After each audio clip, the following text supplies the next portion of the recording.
ইসলামের ইতিহাসে খোলাফায়ে রাশিদুনের তৃতীয় খলিফা হযরত ওসমান রাদিয়াল্লাহু তাআলা। হযরত ওসমান রাদিয়াল্লাহু 576 খ্রিস্টাব্দে মক্কার বিখ্যাত কুরাইশ বংশের উমাইয়া গোত্রে জন্মগ্রহণ করেন। তার বাবার নাম আফফান। মহানবী সাল্লাল্লাহু আলাইহি সাল্লাম আপন ফুফু উম্মে হাকিম বিনতে আব্দুল মুত্তালিবের কন্যা ছিলেন হযরত ওসমান রাদিয়াল্লাহু। আমাদের আজকের আলোচনায় এই হযরত ওসমান রাদিয়াল্লাহু এর শাসনামলের ন্যায় নীতি এবং তার পরোপকারী চরিত্র, শিক্ষিত শিক্ষা, এই সকল বিষয় সম্পর্কে আলোচনা করা হবে। প্রিয় দর্শক, আমাদের এই চ্যানেলটিতে ইসলামিক ঐতিহ্য, সংস্কৃতি, বিভিন্ন বিষয় নিয়ে ভিডিও তৈরি করা হয়। ভিডিওটি যদি ভালো লাগে তাহলে অবশ্যই একটি সাবস্ক্রাইব করে দিবেন এবং লাইক, কমেন্ট এবং শেয়ারের মাধ্যমে আমাদেরকে আরো বেশি পরিমাণে উৎসাহিত করবেন।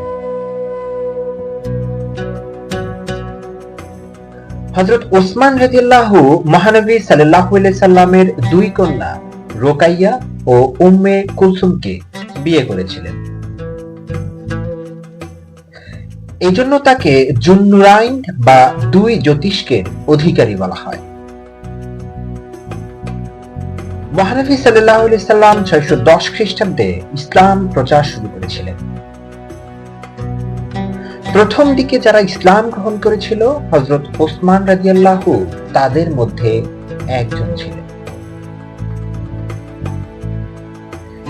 ইসলাম গ্রহণের সময় তার বয়স ছিল মাত্র 34 বছর। ওসমান রাদিয়াল্লাহু এর চাচা হাকাম নতুন ধর্মমত গ্রহণের কারণে তাকে রশি দিয়ে খুঁটিতে বেঁধে প্রহার করেছিলেন।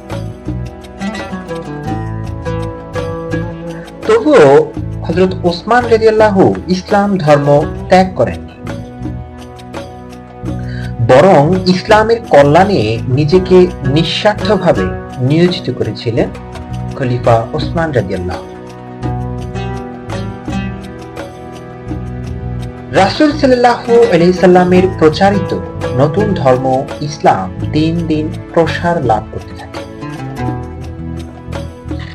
মক্কার কুরাইশরা এটিকে নিজেদের স্বার্থের পরিপন্থী হিসেবে মনে করতে থাকে। এই জন্য তারা অত্যন্ত ক্ষিপ্ত হয়ে মুসলমানদের উপর অমানবিক অত্যাচার শুরু করে।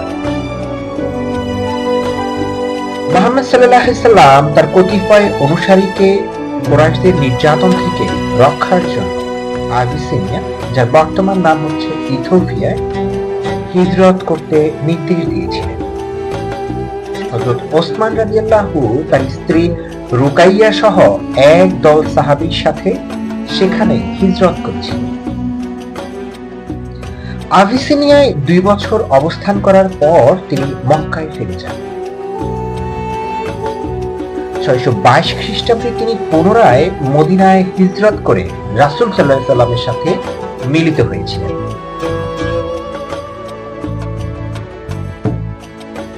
622 খ্রিস্টাব্দে মদিনায় হিজরতের পর মুহাজিরদের আর্থিক অভাব অনটন দেখে ওসমান রাদিয়াল্লাহু তার ধন সম্পদ অকাতরে ইসলাম ও মুসলমানদের কল্যাণে ব্যয় করেছিলেন।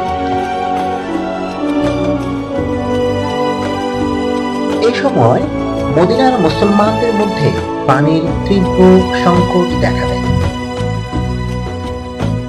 এই কষ্ট দূর করার জন্য ওসমান রাদিয়াল্লাহু 18,000 সৈন্য এবং দিনার দিয়ে একজন ইহুদির কাছ থেকে বীর রুমা নামে একটি কূপ ক্রয় করে সেটি ওয়াকফ বা দান করে দিয়েছিলেন।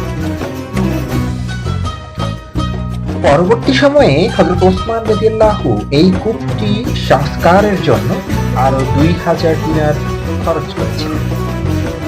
এছাড়া মদিনা মসজিদের সম্প্রসারণের জন্য ওসমান রাদিয়াল্লাহু প্রচুর পরিমাণে অর্থ সহায়তা দিয়েছিলেন। রাসূলের জীবদ্দশায় সংঘটিত প্রত্যেকটি যুদ্ধে তিনি সক্রিয়ভাবে অংশগ্রহণ করেছিলেন। শুধু তাই নয়, বিভিন্ন যুদ্ধের ব্যয়ভার বহন করার জন্য বিপুল পরিমাণ অর্থ সম্পদ খরচ করেছিলেন ওসমান রাদিয়াল্লাহু। তাবুক যুদ্ধে বা তাবুক অভিযানের ব্যয়ভার বহনের জন্য তিনি 10,000 দিনার এবং 1,000 ওট, 70টি ঘোড়া এবং সেনাবাহিনীর 1/3 বেতনও তিনি সরবরাহ করেছিলেন।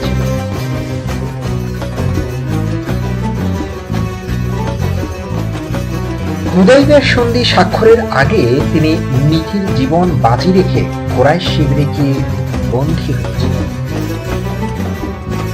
মৃত্যুর গুজব ছড়িয়ে পড়লে মুসলমানরা মহানবী সাল্লাল্লাহু আলাইহি সাল্লামের নেতৃত্বে বায়াতুর রিজওয়ান বা প্রতিশোধ গ্রহণের শপথ গ্রহণ করেছিলেন। এই পরিপ্রেক্ষিতে মক্কার কুরাইশরা ভীত হয়ে হুদাইবিয়ার সন্ধি স্বাক্ষর করতে বাধ্য হয়। এছাড়া হযরত আবু বকর রাদিয়াল্লাহু ও হযরত ওমর রাদিয়াল্লাহু এই সময় মজলিসে শুরার সদস্য হিসেবে তিনি রাষ্ট্রীয় কাজে সক্রিয়ভাবে সহযোগিতা করছিলেন। খলিফা নির্বাচনের জটিলতা এড়াতে হযরত ওমর রাদিয়াল্লাহু মৃত্যুর আগে একটি নির্বাচনী পরিষদ গঠন করে দিয়েছিলেন। হযরত ওসমান, হযরত আলী এবং তালহা, জুবাইর, সাদ বিন আবি ওয়াক্কাস ও আব্দুর রহমান এই পরিষদের সদস্য ছিলেন।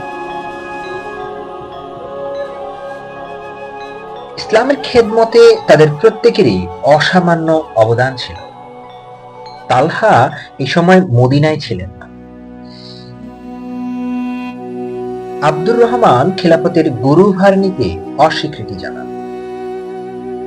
আব্দুর রহমান, জুবাইর, উসমান ও আলী এই তিনজনের মধ্য থেকে একজনকে খলিফা নির্বাচিত করতে বলেছিলেন। সাদ উসমানকে, উসমান আলীকে এবং আলী ওসমানকে সমর্থন করে। ফলে এক ভোট বেশি পেয়ে হযরত ওসমান রাদিয়াল্লাহু 644 খ্রিস্টাব্দে মুসলিম বিশ্বের তৃতীয় খলিফা হিসেবে নির্বাচিত হন। আব্দুর রহমান ওসমান রাদিয়াল্লাহুকে খলিফা হিসেবে আনুষ্ঠানিকভাবে ঘোষণা করলে সবাই তার কাছে আনুগত্যের শপথ গ্রহণ করে। খেলাফতে অধিষ্ঠিত হয়ে ওসমান রাদিয়াল্লাহু নানা রকম বিদ্রোহের সম্মুখীন হন। হযরত ওমর রাদিয়াল্লাহু এর মৃত্যুর পর মিশর, সিরিয়া, পারস্য প্রভৃতি প্রদেশে রোমান ও পারসিকরা নিজেদের হস্তচ্যুত অঞ্চল পুনরুদ্ধারে তৎপরতা চালায়। তারা নানা দিক থেকে আক্রমণ শুরু করে। এই অবস্থায় 70 বছর বয়সে হযরত ওসমান রাদিয়াল্লাহু অত্যন্ত দৃঢ়তার সাথে তাদের বিদ্রোহ দমন করেন এবং ইসলামী সাম্রাজ্যের সীমানা বৃদ্ধি করেছিলেন। খেলাফতে অধিষ্ঠিত হয়ে ওসমান রাদিয়াল্লাহু এসব বিদ্রোহ খুব বিচক্ষণতার সাথে মোকাবেলা করেছিলেন। হযরত ওসমান রাদিয়াল্লাহু এর খিলাফত লাভের কিছুদিন পর পারস্যে বিদ্রোহ শুরু হয়। পারস্য সম্রাট তৃতীয় ইয়াজদার্স হৃত সাম্রাজ্য পুনরুদ্ধারের চেষ্টা করেন।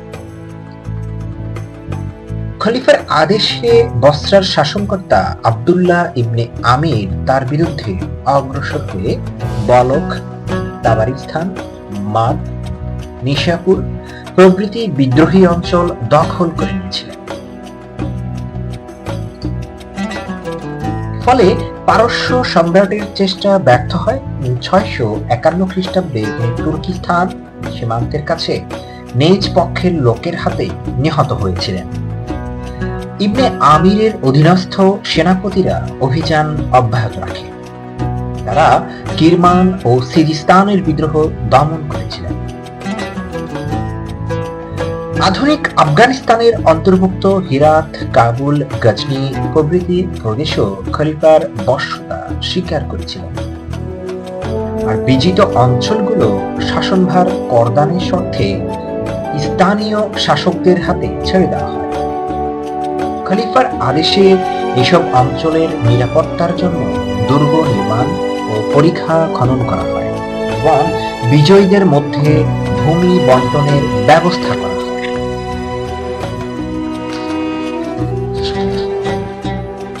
খলিফা ওসমান রাদিয়াল্লাহু এর খিলাফতকালে কাস্পিয়ান সাগরের পশ্চিম তীরস্থ তুর্কি ও খাজার সম্প্রদায়ের বিদ্রোহ ঘোষণা করেন। তাদের বিরুদ্ধে অভিযান প্রেরণ করা হয়। আজারবাইজানের গিরিপথে সংঘটিত যুদ্ধে অনেক যোদ্ধা ও নেতৃবৃন্দ নিহত হয়েছিল।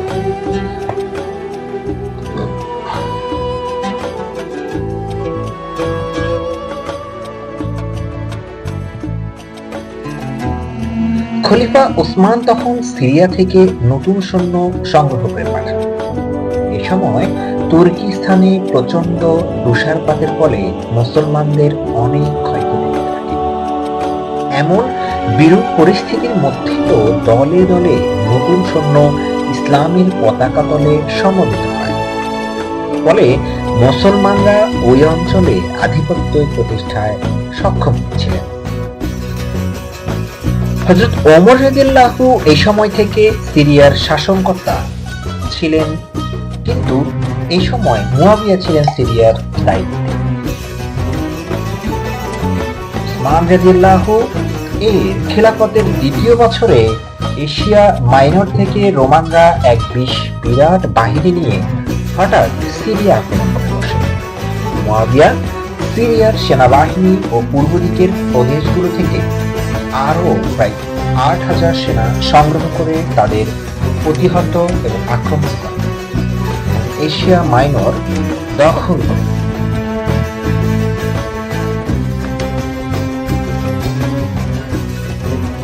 মুয়াবিয়া আর্মেনিয়ার মধ্য দিয়ে তাবারিস্তান হয়ে কাস্পিয়ান সাগরের পূর্ব তীরস্থ মুসলিম বাহিনীর সাথে যোগদান করেছিলেন। উভয় বাহিনী মিলিত হয়ে উত্তর দিকে অগ্রসর হয়ে কৃষ্ণ সাগর পর্যন্ত পুরো অঞ্চল জয় করে নেয় মুসলিম বাহিনী।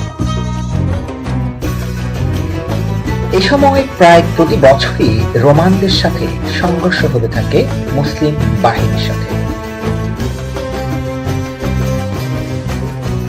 মুয়াবিয়া ওসমানের রাদিয়াল্লাহুর মৃত্যুর কয়েক বছর আগে কনস্টান্টিনোপলের সীমা পর্যন্ত অগ্রসর হয়েছিল এবং শত্রুদের অনেক দুর্গ ধ্বংস করে দিয়েছিলেন। হযরত ওসমান রাদিয়াল্লাহু তার দুধ ভাই আব্দুল্লাহ ইবনে সাদ ইবনে আবি সাহারাকে মিশরের শাসনকর্তা নিযুক্ত করেছিলেন। এ সময় ত্রিপলির বাইজেন্টাইন শাসনকর্তা গ্রেগরি মিশরে হানা দিতে শুরু করেন। আব্দুল্লাহ তার বিরুদ্ধে অভিযান চালান। কার্তেজের কাছে উভয় পক্ষের মধ্যে যুদ্ধ হয়। প্রাণপণ যুদ্ধ করে গ্রেগরির সৈন্যরা মুসলমানদের কাছে পরাজিত হয়েছিল। 651 খ্রিস্টাব্দে ত্রিপলি মুসলমানদের করতলে আসে। 649 খ্রিস্টাব্দে সেনাপতি আর আবু কায়েসের নেতৃত্বে মুসলিম বাহিনী ভূমধ্যসাগরের সাইপ্রাস দ্বীপে নৌ অভিযান পরিচালনা করে। তখন সাইপ্রাস, রোডস সহ অনেক দ্বীপ মুসলমানদের অধিকারে চলে এসেছিল। সাইপ্রাস পতনের 3 বছর পর বাইজেন্টাইনরা 500 রণতরী নিয়ে আরব বাহিনীকে আক্রমণ করেছিল। এর ফলে আলেকজান্দ্রিয়ার কাছে এক ভয়াবহ যুদ্ধ সংঘটিত হয়। এই যুদ্ধেও মুসলমানরা জয়ী হয়েছিল। 652 খ্রিস্টাব্দে আব্দুল্লাহ এক সন্ধি করে নুবিয়ার অধিবাসীদের অধীনে আনেন। হযরত ওসমানের খিলাফতকালে বিভিন্ন সমস্যার মধ্যেও পূর্বে পারস্য, উত্তরে কাস্পিয়ান সাগর ও কৃষ্ণ সাগর এবং তীরবর্তী অঞ্চল মিশর সহ আফ্রিকার বিভিন্ন অঞ্চলে খিলাফত সম্প্রসারিত হতে থাকে।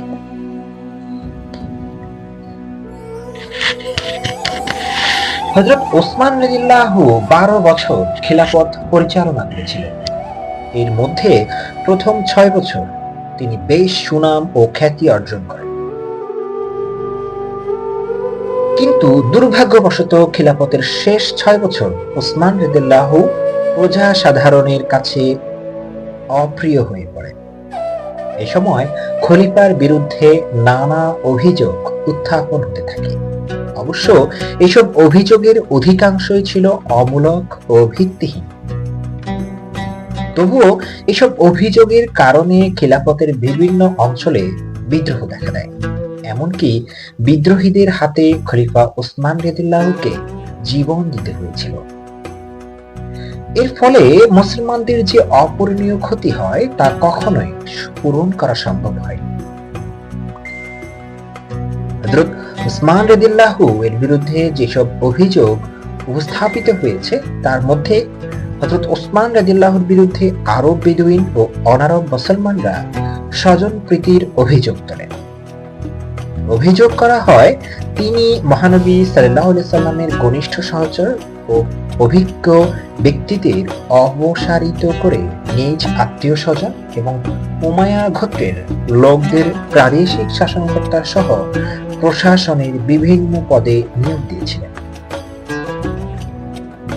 তবে নিরপেক্ষভাবে বিশ্লেষণ করলে দেখা যায় আত্মীয় স্বজনের প্রতি কিছুটা দুর্বলতা থাকলেও কোনো অযোগ্য আত্মীয়কে হযরত ওসমান রাদিয়াল্লাহু গুরুত্বপূর্ণ পদে নিয়োগ দেননি। বিদ্রোহীদের অভিযোগে বলা হয় হযরত ওসমান রাদিয়াল্লাহু তার উপদেষ্টা মারওয়ানের পরামর্শে বিভিন্ন প্রদেশের জনপ্রিয় ও দক্ষ শাসনকর্তাদেরকে অপসারণ করেছিলেন। যেমন কুফার গভর্নর সাদ বিন আবি ওয়াক্কাসকে অপসারণ করে ওয়ালিদ বিন উকবাকে নিয়োগ দিয়েছিলেন। বসরার গভর্নর মুসা আল আসারিকে বরখাস্ত করে আব্দুল্লাহ ইবনে আমিরকে নিয়োগ করেন। মিশরের আমর ইবনে আল আসকে পদচ্যুত করে দুধ ভাই আব্দুল্লাহকে গভর্নর নিয়োগ করেন। নিরপেক্ষ বিচারে বলা যায় যে তৎকালীন অবস্থার পরিপ্রেক্ষিতে এসব প্রশাসনিক রদবদল অবশ্যই প্রয়োজনীয় ছিল। এর সাথে স্বজনপ্রীতির অভিযোগও একেবারেই অযৌক্তিক ছিল না তার বিরুদ্ধে। কুফার গভর্নর সাদকে বিলাস ব্যসন ও অমিত ব্যয়িতার কারণে অপসারণ করে ওয়ালিদকে নিয়োগ করা হয়। ঘটনাক্রমে ওয়ালিদ ছিলেন খলিফার সৎ ভাই। পরে মদ্যপান ও অসহিষ্ণুতার অভিযোগে হযরত ওসমান রাদিয়াল্লাহু তাকেও অপসারণ করে সেখানে সাইদ আল আসকে নিয়োগ দিয়েছিলেন। এই সাইদ ও খলিফার আত্মীয় ছিল। একসময় তাকেও অপসারণ করে আব্দুল্লাহ ইবনে আমিরকে নিয়োগ দেওয়া হয়। বারবার এই পরিবর্তনের ইঙ্গিত পাওয়া যায় প্রশাসনের প্রয়োজনে প্রাদেশিক শাসনকর্তা পদে রদবদল করা হয়েছে। মিশরের শাসনকর্তা ছিলেন আমর ইবনে আল আস। রাজস্ব সচিব আব্দুল্লাহ ইবনে সাদ ইবনে আবি সাহরার সাথে মতবিরোধ হয়। খলিফা আমরকে অপসারণ করে দুধ ভাই আব্দুল্লাহকে এই স্থানে স্থলাভিষিক্ত করেছে।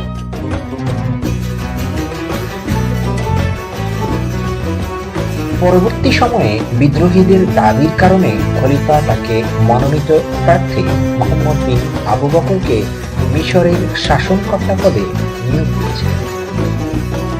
সিরিয়ার শাসনকর্তা ছিলেন মুয়াবিয়া। হযরত ওমর রাদিয়াল্লাহু তাকে নিয়োগ করেছিলেন। খলিফা ওসমান রাদিয়াল্লাহু মুয়াবিয়াকে তার শাসন কর্তব্যনিষ্ঠা ও প্রশাসনিক ও সামরিক দক্ষতার জন্য উচ্চ পদে বহাল করেছিলেন।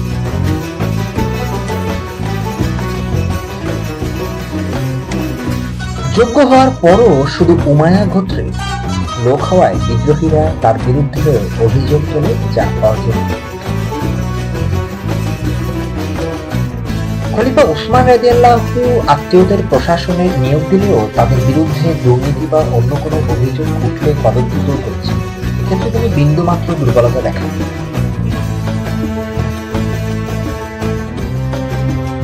মিশর, কুফা, বসরার কিছু লোক মূলত স্বার্থের কারণে খলিফার বিরুদ্ধে স্বজনপ্রীতির অভিযোগ করেছিল।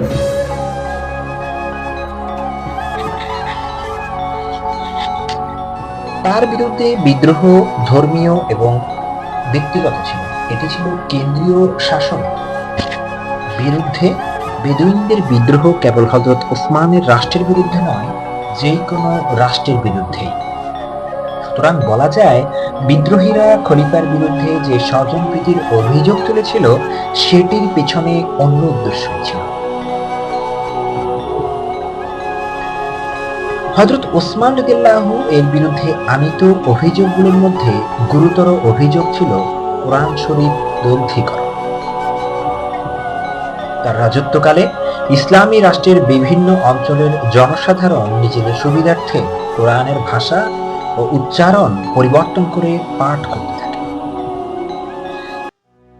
এ সময় চক্রান্তকারী ও বিভ্রান্তকারীগণ কোরআনের বাণী বিকৃত করে স্বীয় রাজনৈতিক উদ্দেশ্য চরিতার্থ করতে থাকে।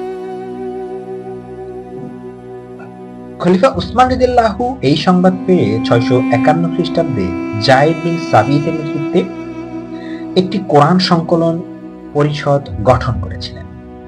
হযরত হাফসার কাছে সংরক্ষিত অভ্রান্ত কপিটি থেকে নকল করে বিভিন্ন অঞ্চলে বিতরণ করে ভ্রান্তিপূর্ণ ও সামঞ্জস্যহীন কোরআনের পাণ্ডুলিপিগুলো অগ্নিদগ্ধ করা হয়। তাই হযরত ওসমান রাদিয়াল্লাহু এর বিরুদ্ধে আনীত ধর্মগ্রন্থ অবমাননার এই অভিযোগগুলো সম্পূর্ণ মিথ্যা ও উদ্দেশ্য প্রণোদিত।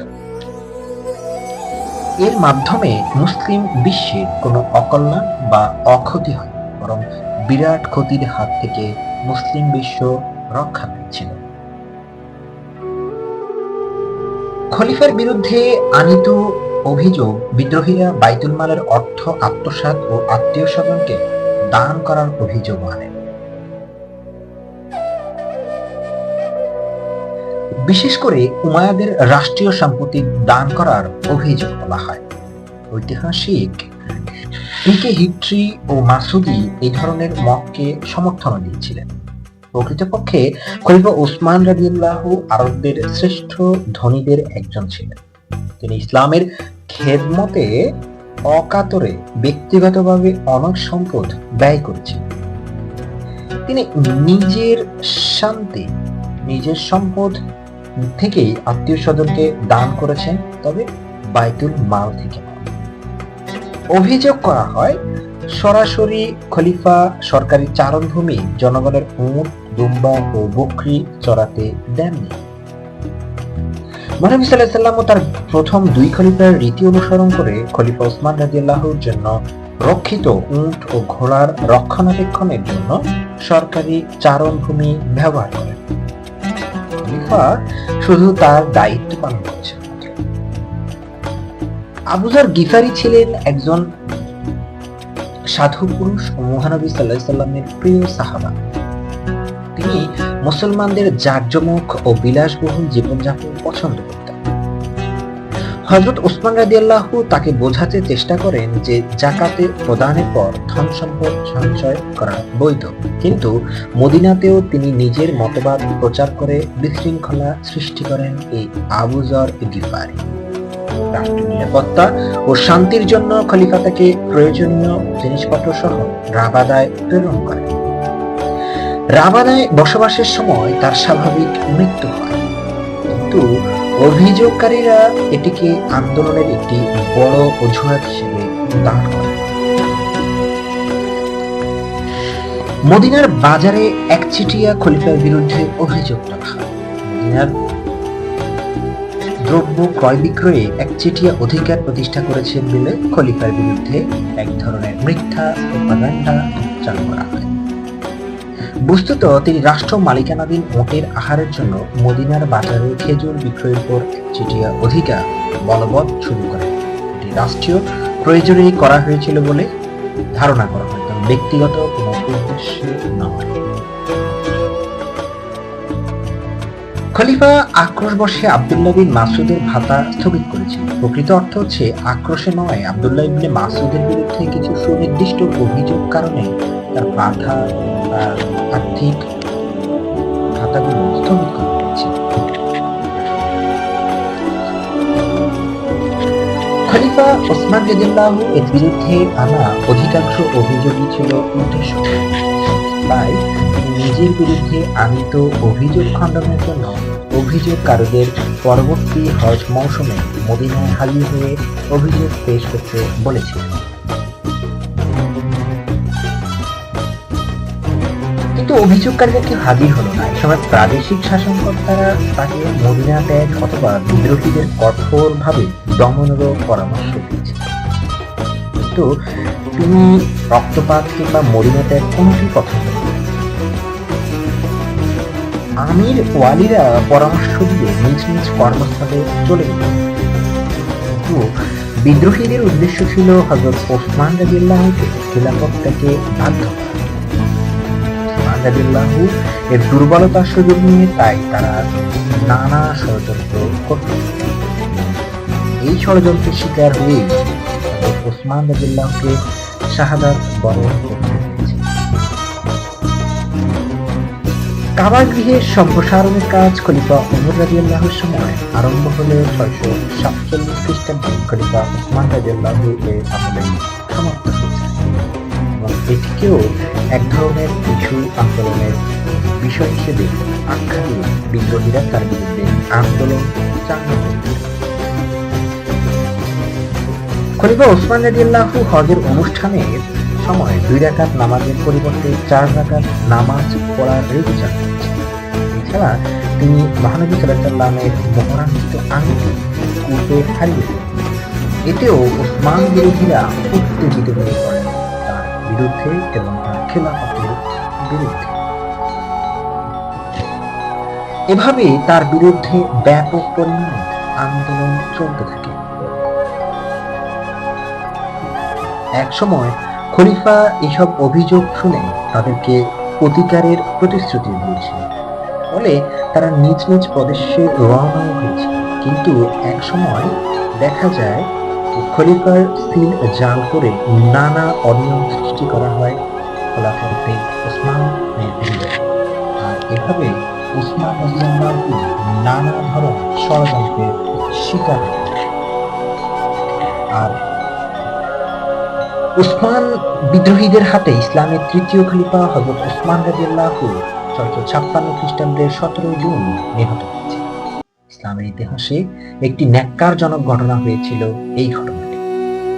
চরম বেদনাবিধুর ঘটনা ইসলামের ইতিহাসে। এই ঘটনা ইসলাম ও মুসলমানদের অপূরণীয় ক্ষতি করেছিল। খলিফা ওসমান রাদিয়াল্লাহুর হত্যাকাণ্ড মুসলমানদের ঐক্য বিনষ্ট করেছিল, একতা বিনষ্ট করেছিল, মুসলিম সমাজে তৈরি করেছিল বিভেদ।